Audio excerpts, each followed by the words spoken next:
এই অহংকারী মেয়ে এসে সবজি নিয়ে চলে যেতে থাকে। তখন সবজি বিক্রেতা মেয়ে তার কাছে টাকা চায়। তখন এই মেয়েটি বলে, কিসের টাকা? তুমি জানো না আমি কে? আমি এই এলাকার প্রধানের মেয়ে। আমি চাইলে তোমার সবজির দোকান এখনই এখান থেকে ফেলে দিতে পারি। এই বলে ওখান থেকে চলে যায়। তখন মেয়েটি ভয়ে চুপ করে থাকে। পরের দিন প্রধান নিজেই আসে সবজি নেওয়ার জন্য, আর সবজি বিক্রেতা তাকে সবজি প্যাকেট করে দেয়। ম্যাডাম বলে, কয় টাকা হয়েছে? তখন তারা দুজনের মুখের দিকে তাকিয়ে বলে, টাকা দিতে হবে না। ম্যাডাম বলে, কেন বেটা, সবজি কি ফ্রিতে আসে যে টাকা নিবে না? ছেলেটি বলে, ম্যাডাম আপনারা বড়লোক, ফ্রিতেই নিয়ে যান।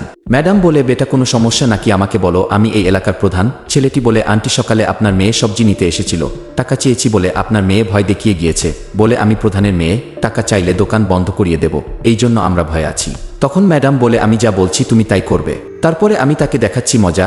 এরপরে ম্যাডাম তার মেয়েটির সঙ্গে যা করলো তা দেখার আগে ভিডিওটি লাইক করে দাও, চ্যানেলটি সাবস্ক্রাইব করে দাও। লাস্টে মেয়েটি এসে সবজি নিয়ে চলে যেতে থাকে।